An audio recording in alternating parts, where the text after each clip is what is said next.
or maybe lower division. Either way, perhaps the same thing for a team like Nigma, right? I mean, if they go down to the lower division, I can't imagine they're sticking together with this roster. We're going to start off with some early action, apparently, SVG, as we're going to watch GH give away first blood.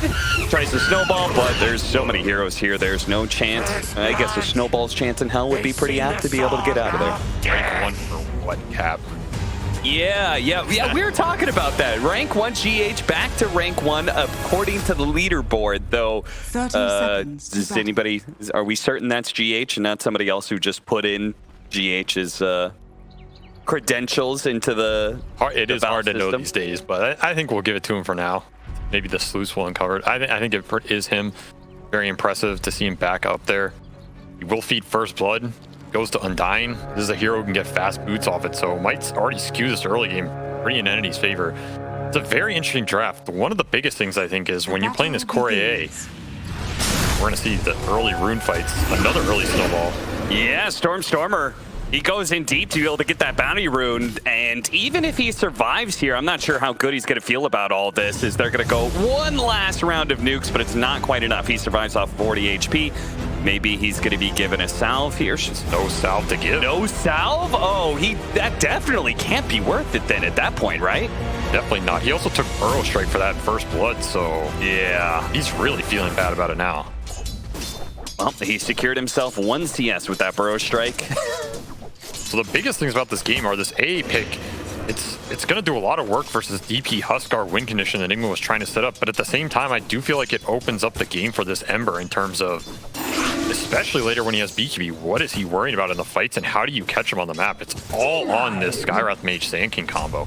And if this Sand King gets off to a slow start, which he is, this Miracle Ember could really have a free game this game.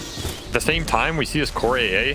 I remember Zai doing this a little bit back in the day. Yeah. It's strong. He's a strong laner. He scales really hard, and I think the biggest change for this hero is the shard at 15. When I look at Entity's lineup, who's shoving out the lanes for them in that mid game so the Sky Sand King can get the pickoffs? Right. Additionally, it would not be this AA Undying Sky trio. But if you get this 15-minute shard on AA, he actually can clear some waves and farm some camps. So it might be an interesting change to the dynamic of the hero that could help their lineup a lot when they're looking for keeping the Skywrath and Sand King off the map at a certain point.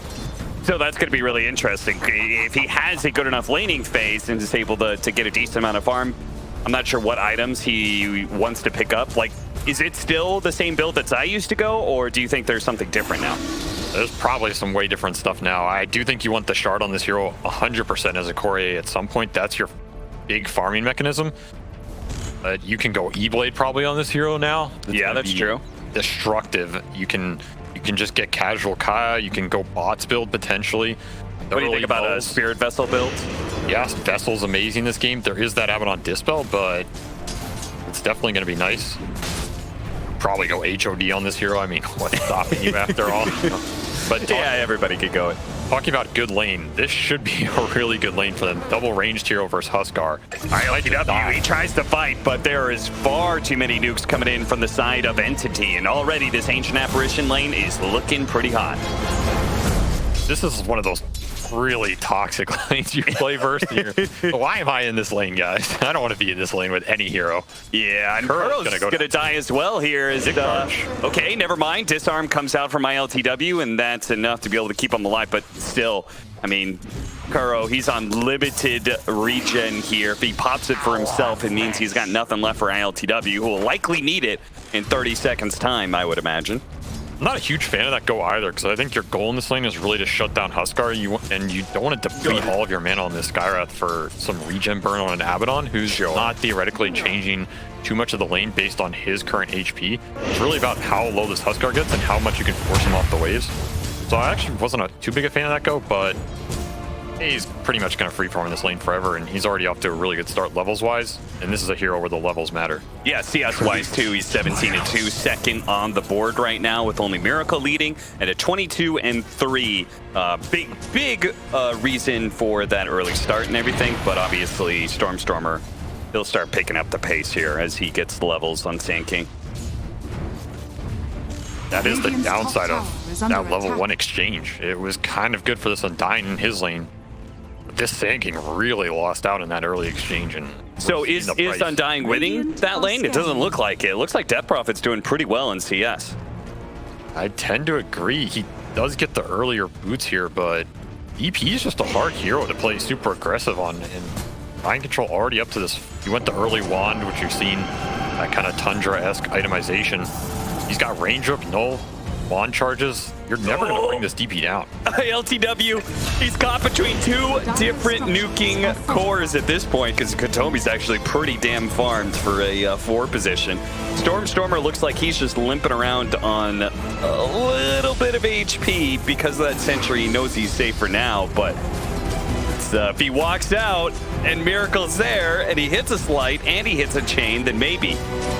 Oh, barely got the snowball range. He's going to be able to shards perhaps to keep him in. He goes for another round. No detection. Oh boy, he's getting some early dust out here. This is a level 5 mid. He goes to the TP away. He's going to be good here. And we'll actually get a little bit of CS as a result of this.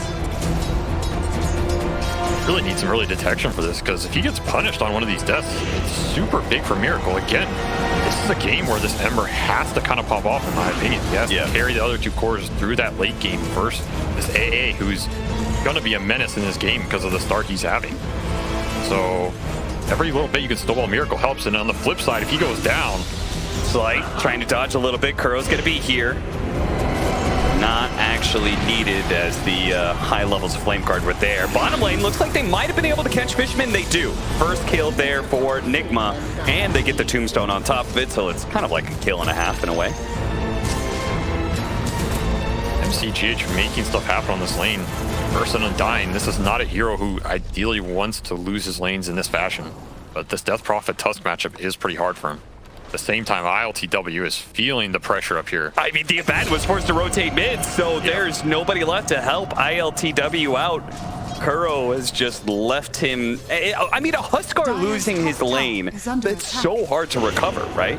Especially in the safe lane, because you're not getting all that solo XP. I mean, I guess he is now, maybe unideally, but if you die once or twice in mid, you can still make these triangle jungle rotations. Get a global gank. That's a 6-minute AHL. It is. He's so farmed. Fortunately, Mind Control, they couldn't actually do anything to stop him there, so he's not going to die. Illusion.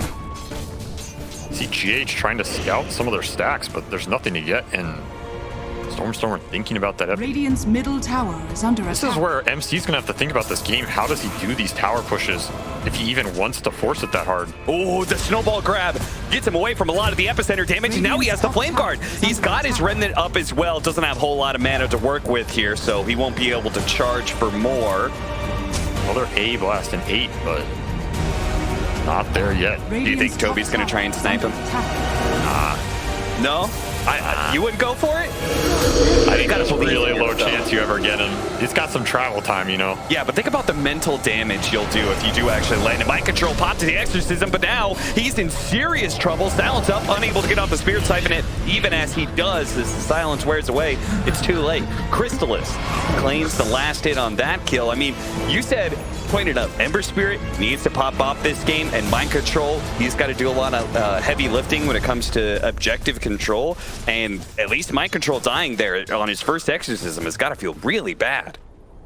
Exactly. I was about to talk about it might be hard for him to do these tower pushes because A can respond with the ult, and it's hard to keep track of that, but he just dies to the Skywrath burst and the Tombstone in a 1v3 scenario. This is where if you play double saves behind this Death Prophet, you gotta back him up when he wants to make these aggressive plays. Can we check out that hard camp? Toby just, he spotted out the hard camp in the triangle on Dyer's side with the Ice Blast. He literally just did it, I think, for information. I think he was looking for Huskar, right? He's on that Ancient camp, so he almost got the kill, to be honest. Oh, God, imagine if he did that to the Ancient camp instead. What a snipe that would have been. That would have been some nice, mental boost for your team right there. Oh, yeah. Just a freebie carry kill on that triangle. Wonder how many more times Toby's going to do that. Speaking of Toby, GH is actually here now, and Katomi, unfortunately, a little bit off the mark there. Here. Oh, blocked in. Toby, they're going to be able to hit the snowball, quickly surround him. There's no chance of him living here, sadly. And he's rushing 4-staff, which Dire's top I tower can is kind under of see it attack. this game. If he ever forces out of this Tusk shard, what's going to kill him? It's basically only this Ember. And again, he's going to have to rely on Sky Sinking to deal with him anyway. I don't think there's a way to itemize A versus Hero, so it's an interesting itemization. Let's see. Oh, they caught Sky too. Miracle, he's beginning to pick up some steam here. This is exactly what you want your Ember to be doing, abusing some of these early lack of stuns, making the rotations and freeing up some space for Huskar to catch up. And Huskar's not even that far behind, even after the really rough 0-3 start. Oh yeah, geez, he's actually neck and neck net worth wise. I thought he would have been, I thought his game was kind of ruined, to be honest. I was like, all right, time for Miracle to try and carry this game, but he's kind of back. Yeah, even well ahead of this AA. So AA got these early levels, but hasn't been able to put him to too much use yet on the map. And that is the downside of this Heroes of 3. See Fishman go down again. While Miracle's making space, your 3 position is kind of just stuck up here, not taking the tower, not pressuring anything. He's going to scale into that late game and provide you a lot of value, but right now, feels a bit hard for Entity to get stuff done. Kuro, you could see holding off on a point here, a skill point, not leveling his ultimate because he doesn't want it to accidentally pop off of some of the harassment damage that's coming in. Bottom lane looks like they want to go for the dive on Crystallis, but he does have Stone Gaze. Yep, DPL back up.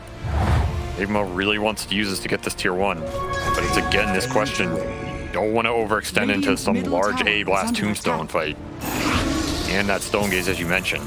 A lot of AoE that can come out in these engagements. They're going for it. Deep dive. They know Crystallis is somewhere around here. They found him now. He's going to pop the Stone Gaze, but he's kind of blocked in here. Miracle will actually tank the stone form in exchange for trying to block him out. The Ice Shards actually puts him along. They need a little bit more damage. Oh, he got some Burrow Strike. An attempt to chase after Crystallis. The slow is still there. Now the Ice Blast and Miracle's dead. All in on Crystallis. GH is committed, but he doesn't have the damage. Crystallis survives through it all, and they got mind control. What a turn from Entity. SVG, you said it perfectly. You do not want to overcommit into Ice Blast and Tombstone, and Nigma Galaxy did just that.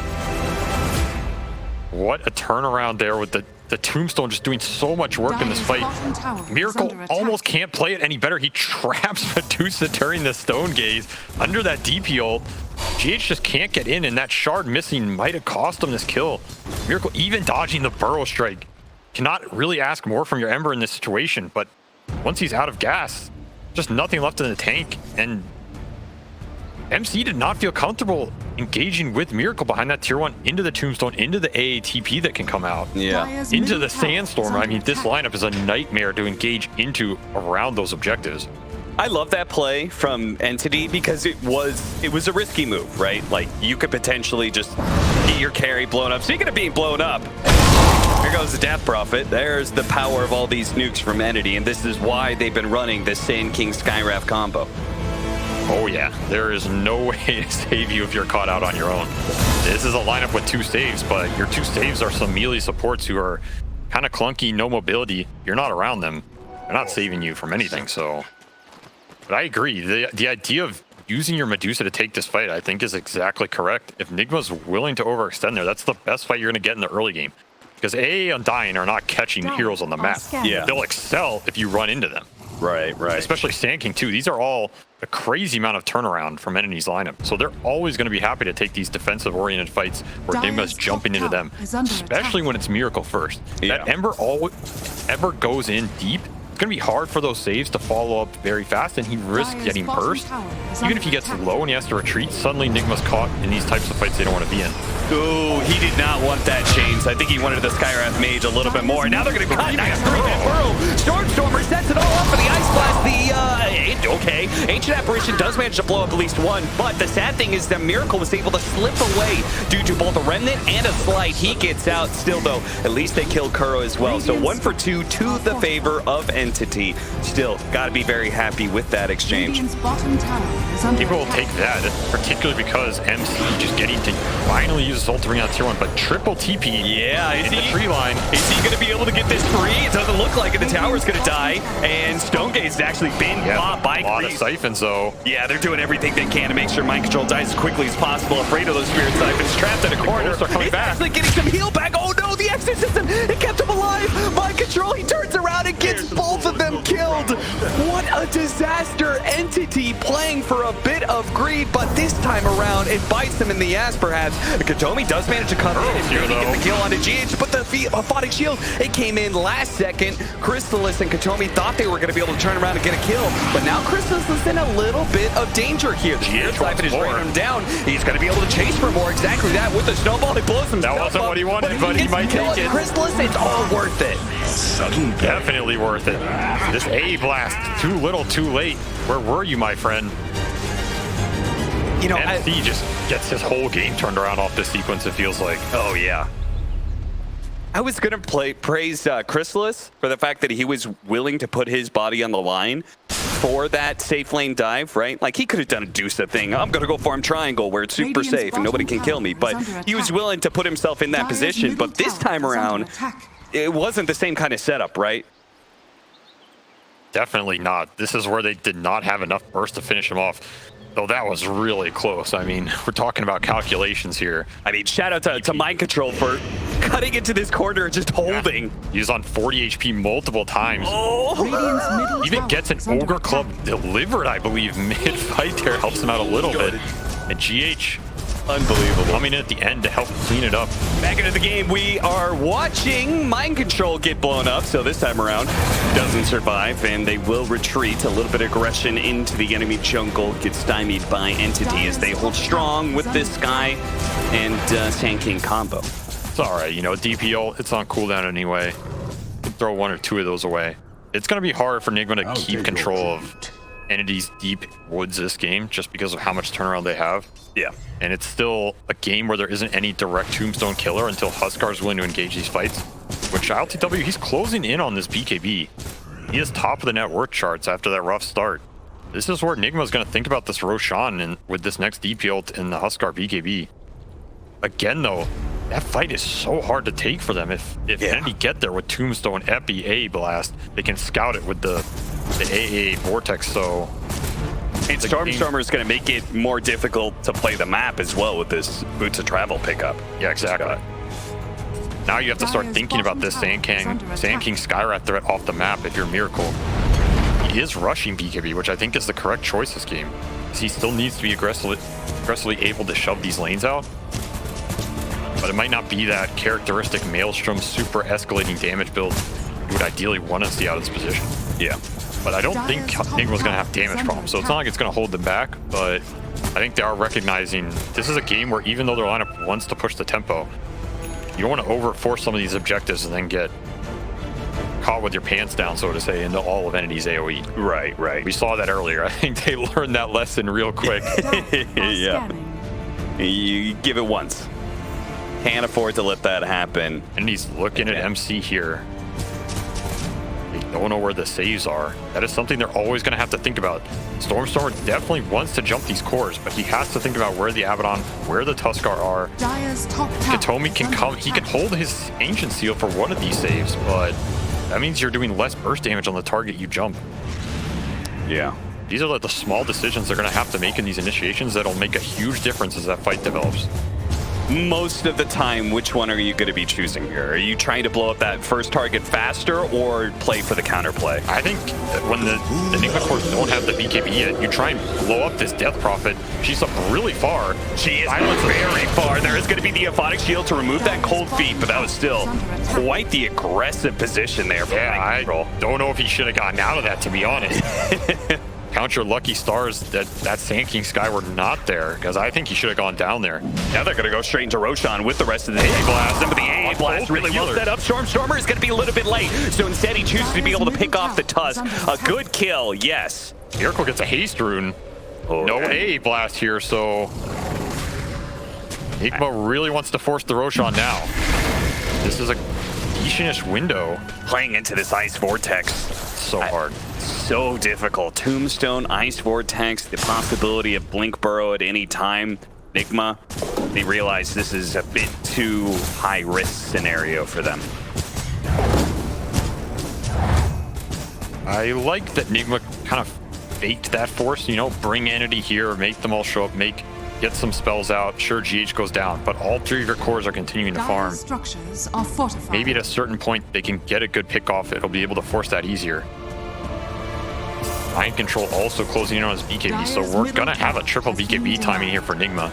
And Blink Dagger on the Tusk, so now you truly have 2 saves, right? Oh, yeah. Whereas before it was kind of hard to be able to get a snowball save, but Blink Snowball GH is very good at that, probably one of the better ones. Shout out to Crit, who's probably the #1 Tusk player. Forgot my boy MSS in there, you know. Well, I mean, he's semi-retired right now, still trying to find his home. This snowball save can do a huge amount of work this game. The downside you have to think about, though, is what are you snowballing into? This is why this Undying pick was pretty high value for energy. This hero can destroy Tuskar in the fights because you snowball, you save, you come out, now you're just in zombie land. Yeah. And they didn't necessarily. Huskar can kind of deal with it, but like nobody else really deals with Tombstone very quickly. Yes, that is the downside of Nigma's lineup. If Huskar can get in there, he can deal with it, but he has to be worried about this A blast. At the same time, Toby, he needs to play very conservative with his spells, because if he throws out this A blast and it misses, that is the green light for Nigma to just barrel into that fight with their BKB. Stormstormer's going for another pickoff. Oh, snowball! Instant reaction from GH. The Ice Blast goes through, but it's a little bit too late. The Tombstone's out though. Kuro's in a nasty position. Miracle with his BKB is just going in for the back line. He wants to be able to kill Toby. Kuro's gonna die to Crystallis. ILTW's finally here, and he goes in right as Miracle went out. What the hell? Didn't BKB either. No BKB, instantly dies. Mind Control is going to follow this up now, popping his BKB, trying to chase down the Sand King, but this feels a little hard. Burrow Strike out, a little bit of distance. One last Crypt Storm ain't enough, but Mind Control is so committed that he is obviously dead. And Crystallis is there going, oh, all right, I guess I'll just clean up kills. The food just keeps coming. He's level 16 now. The first Blink Dagger of Katomi. Is he going to be able to get this kill on Mind Control? Or Miracle, rather. He's okay. That snowball save looks so good. They even dodged that AO flying over the top. But I mean, we got to see that one again. That was instant from GH. Oh yeah, he's going to be super quick on the trigger. Saves all his boys here.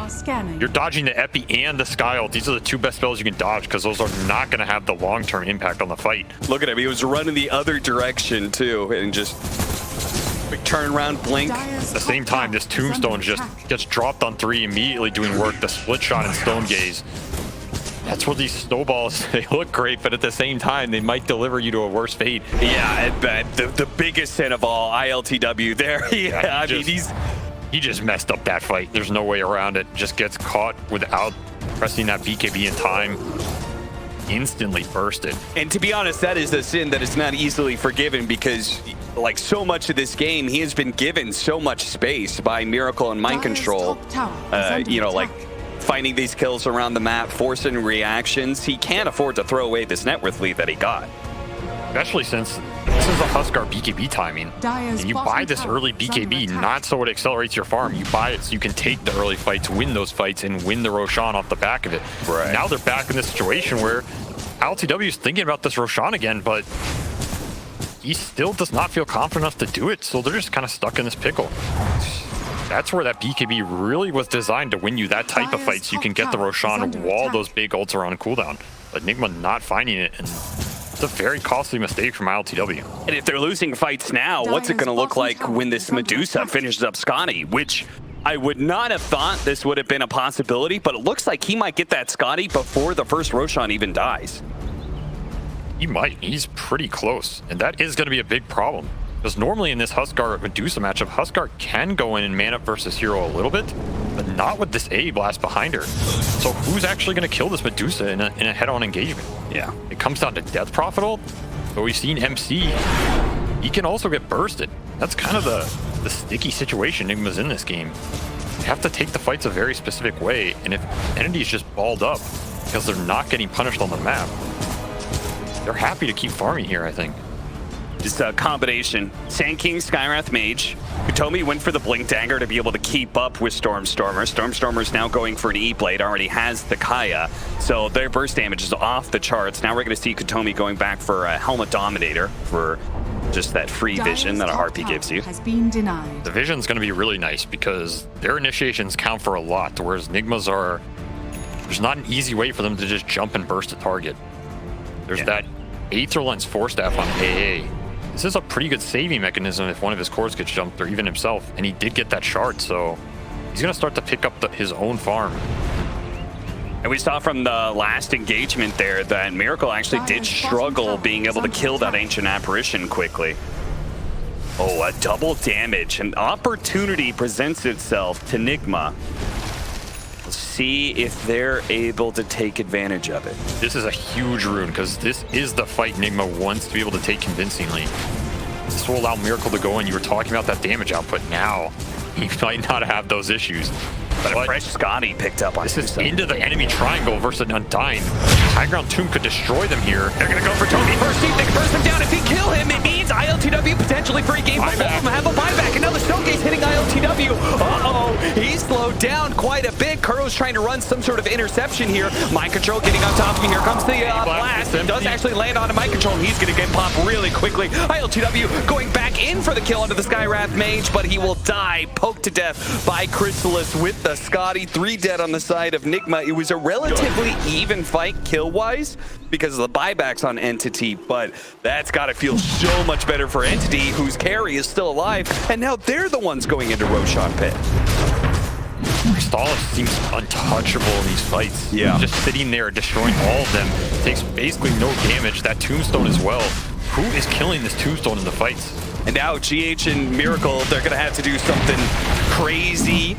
They're going to have to try and jump into the pit and snatch away this Aegis, because I think item slots. I mean, if an Aegis goes to the Medusa, I feel like that's just almost game over. It's going to be really tough for a long time. So this GH is spotted. His Blink Dagger's canceled by the Vortex. In fact, he may even die here. Burrow Strike, Snowball Dodge on the Ice Blast. They are going to be able to get the chain on Stormer, but nobody's here to punish. And there it is. Second life on the Medusa. You said, how do they kill the Medusa? Well, that's just once. How do they kill her twice? Doesn't even feel close to them having the tools. Maybe if there's no buybacks that come out, they can take that, but it's just so rough going into the entity triangle like that when all of their heroes enjoy that type of engagement. It wasn't even a high ground 2 minute, never got killed.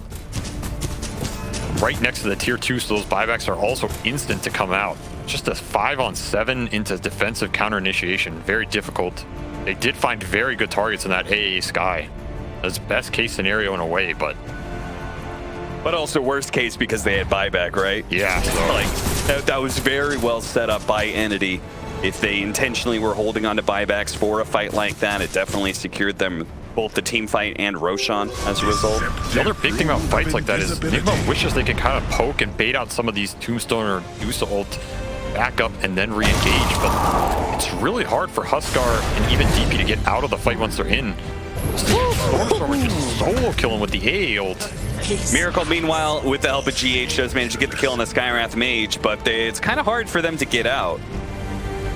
Never mind, I thought maybe Stormer was going to come in from the other side, but kill on ILTW is good enough.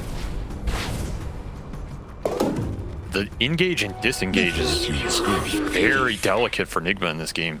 Yeah. It's almost where you wish they had some more force stats or something, but at the same time, once that DP ult's popped, you kind of have to go in as well. This is a very important kill if they can get it. They do have the dust. They're going to be able to hit him with the damage. He plays himself to try and dodge some damage here, but he cannot easily get out. The Deuce is coming over, though, with the Stone Gaze. Stormer hoping it's going to save him, but it will not. GH, he may get burned out. His Fishman's going to go ahead and counter hit. Mind control, trying to get to the trees, to the forest, to hide away from Crystallis, and looks like he's going to be okay, but Kuro, once again, kind of throwing his life on the bonfire here, lets it burn. Crystallis gets a double kill. Radiant are scanning.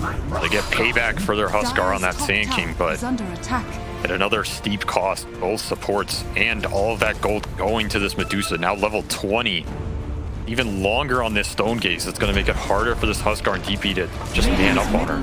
I have to say, Entity has been very impressive, not just in this game, but all their series when it comes to these game ones. Again, they've won every single game one I believe they've had in a series, and Game 1 gods. Game 1 gods. Sadly, they have lost 3 of those series, and so they are in a bit of a pickle. If they were to lose this going down to 1-4, it'd be pretty hard to climb their way back up, especially coming from the lower division. They do not want to get sent back down. They want to make sure Nigma at least goes down first by winning this series, and at least Game 1 looking pretty good for them.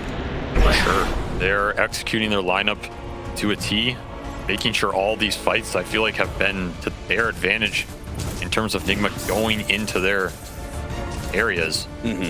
That can also be Nigma being a bit overzealous, but at the same time, I can understand them wanting to get stuff done with their timings. Yeah, especially when you were building up that momentum, right? That dive at bottom tier 1, what so much of that led into it was Miracle just getting pick off after pick off after pick off. He probably felt like he was untouchable. But he's 8-1. He is basically untouchable. But there's only so much pressure he can apply on the map by himself. It doesn't feel like entities had to respond to him either. They kind of just get the ball up and do their thing, and they're not getting punished too hard for it. Even if this A falls a little bit behind, his spells are just so powerful this game. The run to the Sand King. He has a gem on SK2. They would love to be able to kill him first. Oh, what a kick away. That wasn't supposed to happen. I think Stormstormer's going to get the chance to be able to get off the epicenter. Tries to burrow strike away from Miracle, who does manage to chase him down, but gets stone gazed at the same time with the high ground tombstone. This is a dangerous area to fight, and Crystallis is loving it. ILTW, meanwhile, just actually just managed to get the kill on Undying and TP's away. Oh, he died, actually. He died inside of the fountain due to the Ice Blast. The carry of Nigma is dead, and Crystallis still has 35 seconds left on the Aegis, so he can take this tier 2. And I don't know if he's okay with pushing high ground right now without the Aegis that's going to take away soon, but he could certainly keep farming very aggressively. That was Sand King buyback, so at least Nigma's getting some economic damage done here. I feel decent about that fight, but at the same time, high ground tombstone with this Medusa Scotty is just destroying mind control. Yeah. Cannot enter these engagements at all. The 2 melee supports, it's every fight's a suicide mission at this point, which is never where you want to be with 2 saves. This is something that we actually had a conversation on when we were watching the draft. I asked you, when it comes to Undying, you have so many picks left. What route, strategy do you go for? Because I've seen some teams, they just pick a bunch of mobile heroes and say, okay, tombstones never drop, we're just going to walk away from it, basically, with like spirit heroes and anything that has blink. Or do you grab like your Snapfires, your Miranas, like something specifically to try and deal with the tombstone? And then it's a question of, does Nigma have either, right? To a large degree. I think they're kind of caught in between. Yeah, I feel like they went neither round. They have to commit into these fights because of Huskar, but I think Huskar kind of was some of their solution, but this last pick AA just makes that type of gameplay impossible in the fight, so yeah, just makes it so they don't have any solutions to Tombstone and it's destroying them. Shout out to Toby, by the way. I mean, Ancient Apparition offlane, I've seen it fall real flat sometimes, and there was a moment in the game where I was like, uh-oh, he's going to just start dying all over the place, but only died twice. He's picked up an Eon Disc. He's actually incredibly hard for Miracle to chase down. This hero scales like a beast, too. Yeah. The Shard makes this hero as a core a lot more viable because he can actually shove the waves as we talked about, but also this hero has nice talents. These late game vortexes become a menace with almost no cooldown. I mean, what is this? 1.8 seconds on the vortex because he has that quickening charm as well. You're going to see 4 or 5 of these, then a 5-second interval dropped, and they add up. It's not an easy hero to deal with in late game situations when BKBs are down and you can take the long engagements, which is what Entity's lineup is built to do. This is where this pick is going to pay off. Great setup here from Entity. Stormstormer gives the bottle to Crystallis. They bottle a double damage. The Harpy's going to spot ILTW here. Are they going to set this up? They try and go for it. BKB activates in time, and he gets away from the Ice Blast. Now, Nigma, with all those spells used, are they going to try and go back in for the fight? But even if they do, it looks like they're not going to catch anybody. It's just so hard. Just double damage sitting bottled on this Medusa. Not an easy engagement by any means. The full BKB. You're going to need an Ags, Huskar, ulti, or life here to try and take this fight up high ground if this is really what Nigma wants to force, but it seems like a suicide mission. Entity very smartly, knowing that they're still strong, even with some spells on cooldown, hold this high ground with the DD and the French Daedalus of the Medusa and Nigma. They will not attempt to go in that direction.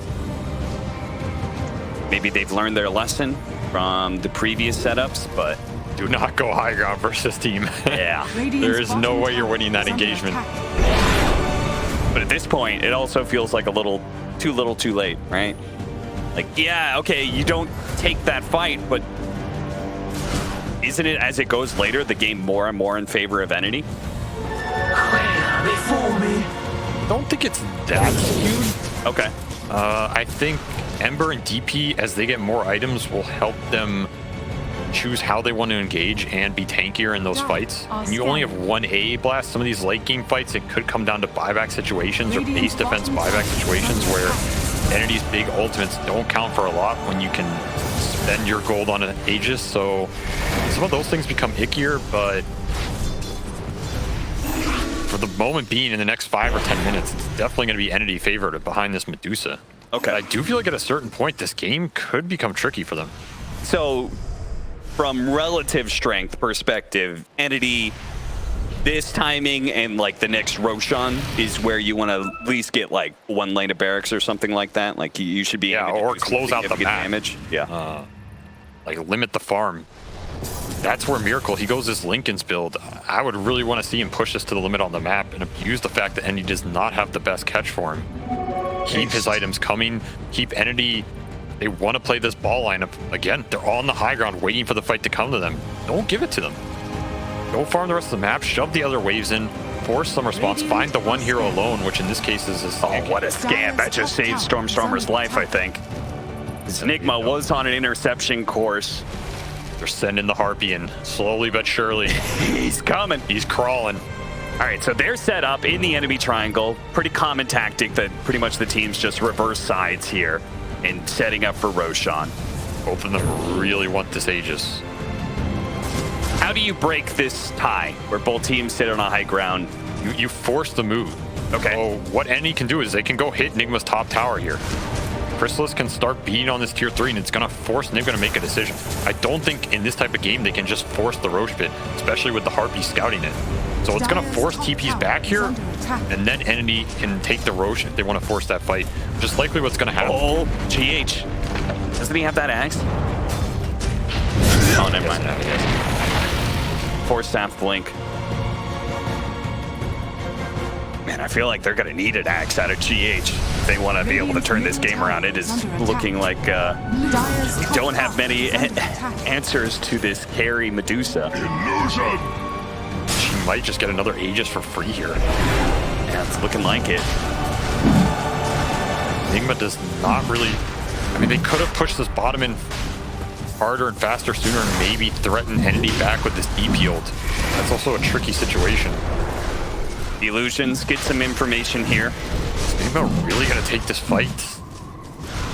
Maybe This they're type of fight desperate. just seems so hard, but Radiant maybe like they can't fight Deuce with 2 lives. Kuro is just... Sand King already caught GH. ILTW will try and chase down this Sand King, but already popped the BKB. The Ice Blast does get to land. ILTW, he's going to be taken out here as the Ice Blast barely clipped him, but it barely is good enough for a kill. As Mind Control's going to be chased down as well. The Scotty doing too much work. And Nigma, you said this was going to be a hard fight to take, and it could not be more difficult when Crystallis just starts the fight being able to almost instantly kill Kuro.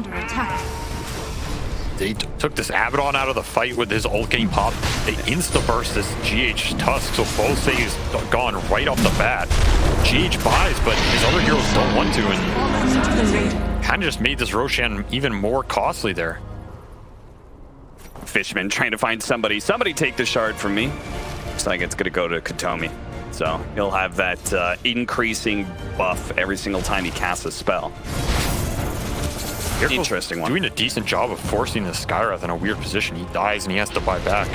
Taking a lot of damage out. Is under attack. But again, the real problem in this game is Crystallis Medusa. What is your solution here? Push mid, that gets blocked off. Chris is like, okay, I'll finish off the top tower then. Mega shards. Yeah, Locking him in. I guess, but if you can't actually fight him, then what does it change?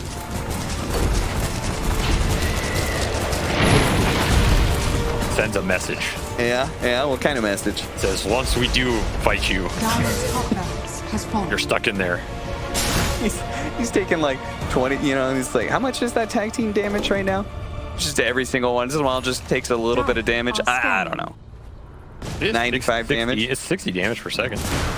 Not too bad. Oh, okay, 60 damage per second. It's 60 damage per second? Yeah. This guy's got like 5,000 effective HP or something. Every little bit, you know, you gotta take every little bit. That's a radiance burn right there. All right. Well, I don't see many radiances right now, SVG. I don't think it would help him either, but you never know. All right, Miracle, he's going to do some split pushing here. Toby is set up. Take your tribute. I think he wants Stormer to come in. If they hit the stun on Miracle, he's got a Lincoln, so he's got to break the Lincolns and then have the Blink stun come in. But Stormer was a little bit too far away, so timing slightly off there, but still, they chased away Miracle. That's what's important.